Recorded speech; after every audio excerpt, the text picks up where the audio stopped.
সবাই তো এই গানটা গাইতো। একদিন আমরা সবাই মিলেই এই গানটা গাইতাম। আজ কত বছর পরে আবার এই গান বাড়িতে অন্য কেউ গাইছে। আমাদের জীবন থেকে পয়লা বৈশাখ হারিয়ে গেছে। আমাদের জীবনে আর কোনো নতুন বছরের আনন্দ নেই, উত্তেজনা নেই। তবু আমার বাবা মা, বাড়ির লোক এই দিনটাকে আঁকড়ে থাকতে চায়, এই দিনটাকে আঁকড়ে বাঁচতে চায়। কিন্তু আমি ওদের কি করে বোঝাই? আমি পারি না।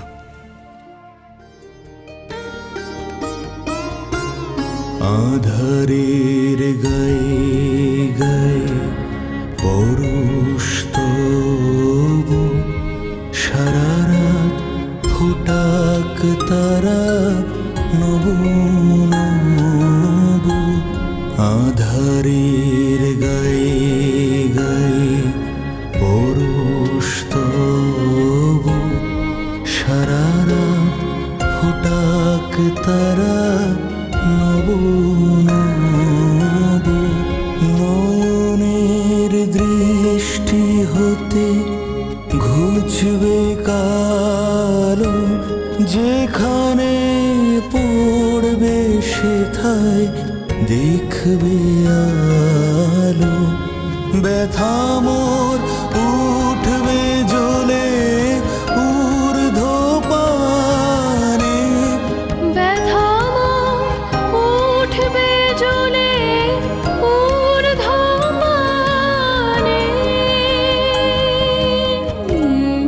আগুনের পরশমণি ছোঁয়াও প্রাণে, এ জীবন পূর্ণ করো, এ জীবন পূর্ণ করো, এ জীবন পূর্ণ করো, এ জীবন পূর্ণ করো দহন দানে। আগুনের পরশমণি ছোঁয়াও প্রাণে।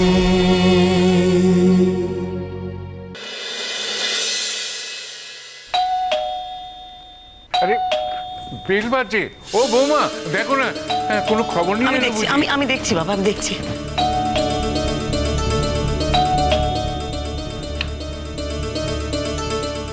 আপনি আমাকে চিনতে পারছেন? বাবা, উনি সর্বজিতের বাবা। ওর মাও আসতে চাইছিল, কিন্তু আমি অনেক কষ্ট করে ওকে আমি আটকেছি। আপনার কাছে আমার একটা প্রশ্ন আছে। আচ্ছা, আপনি আমার ছেলেকে কেন ফাঁসানোর চেষ্টা করছেন বলবেন? আপনার ছেলেকে আমরা ফাঁসানোর চেষ্টা করছি না আপনার ছেলে আমার মেয়েকে ফাঁসানোর চেষ্টা করেছে? এটাই কিন্তু এখন লাখ টাকার প্রশ্ন। আন্টি, প্রশ্নের তো কিছু নেই, প্রশ্নের তো মীমাংসা হয়ে গেছে।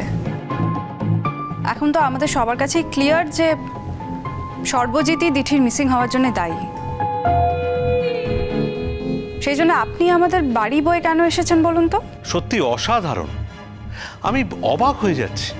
এই রোহিতদার কাছ থেকে এমন কোনো সুবিধা নেই যেটা আপনারা পাননি।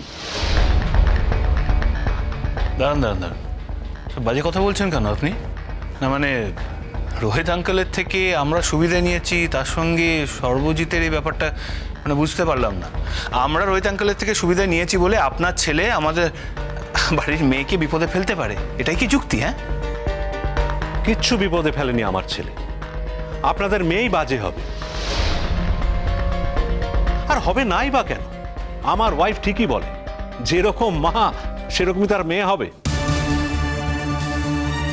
খবরদার, আপনি বাড়ি বয়ে এসে আমাদের অপমান করতে এসেছেন। আর আপনি যেই হন না কেন, আপনার এই অসভ্যতা আমরা কিছুতেই মানব না।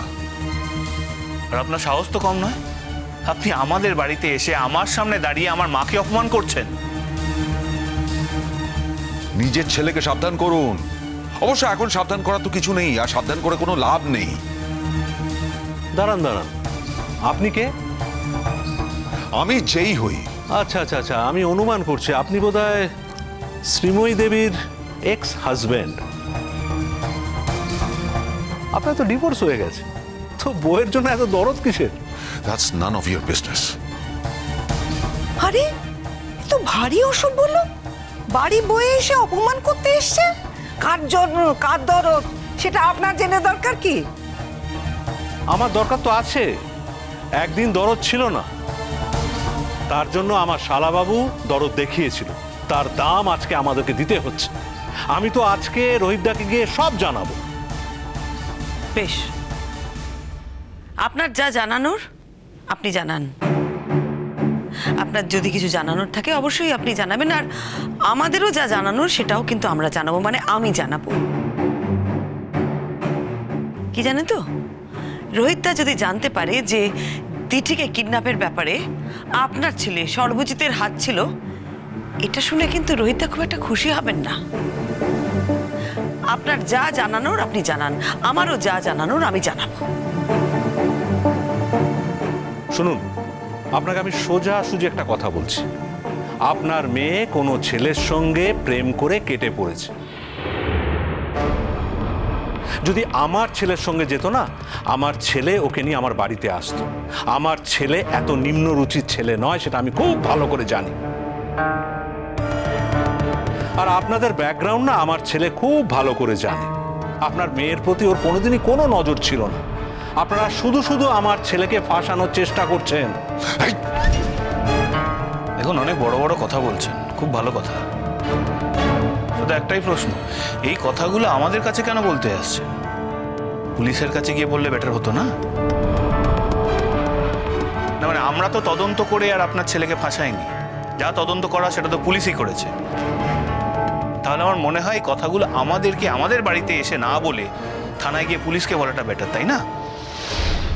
শুনুন, পুলিশে না আমারও কিছু যোগাযোগ আছে, কিন্তু এই মহিলা ওখানে গিয়ে বলে এসেছে সর্বজিৎকে নাকি ওনার সন্দেহ হয়। আমার যদি কাউকে সন্দেহ হয়, আমাকে তো সন্দেহের কথা বলতেই হবে। আর যদি প্রমাণ হয়ে যায় যে আমার ছেলের কোনো দোষ নেই, তখন?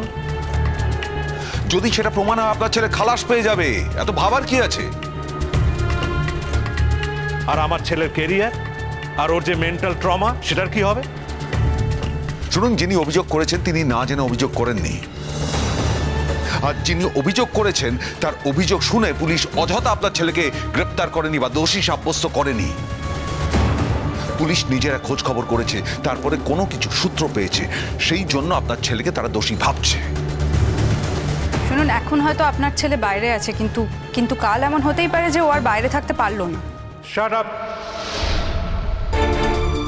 আপনার সঙ্গে কি আমি কোনো কথা বলেছি? আপনি চুপ করুন। আমি আপনার সঙ্গে কথা বলছি। আপনি তো আমাদের বাড়িতে এসেছেন, আপনি তো এটা ডিসাইড করতে পারেন না যে কে আপনার সাথে কথা বলবে আর বলবে না। আমরা আপনার সঙ্গে কথা বলতে চাইছি। কি মনে করেছেন আপনি যে আপনি আমাদের বাড়িতে আসবেন, ওই ভদ্রমহিলাকে ইনসাল্ট করবেন, যাচ্ছে তাই অপমান করবেন, আর ওকে কেউ প্রোটেক্ট করবে না? কি ভেবেছেন? আর উনি আপনার ছেলেকে সঙ্গে সঙ্গে খালাস করিয়ে দেবেন? কিছুতেই না। দেখুন, আমি কিন্তু আপনাকে সাফ বলে দিচ্ছি, আমরা এই ব্যাপারটা শেষ দেখে ছাড়ব। আপনার ছেলে তো পুলিশের কাছে এটা কনফেস করেছে যে ও নিজে ডিঠিকে রিসর্টে পাঠিয়েছিল। তারপরে কি হয়েছে সেটা এখনো কনফেস করেনি। পুলিশের লাঠির ঘা খেলে সব স্বীকার করবে।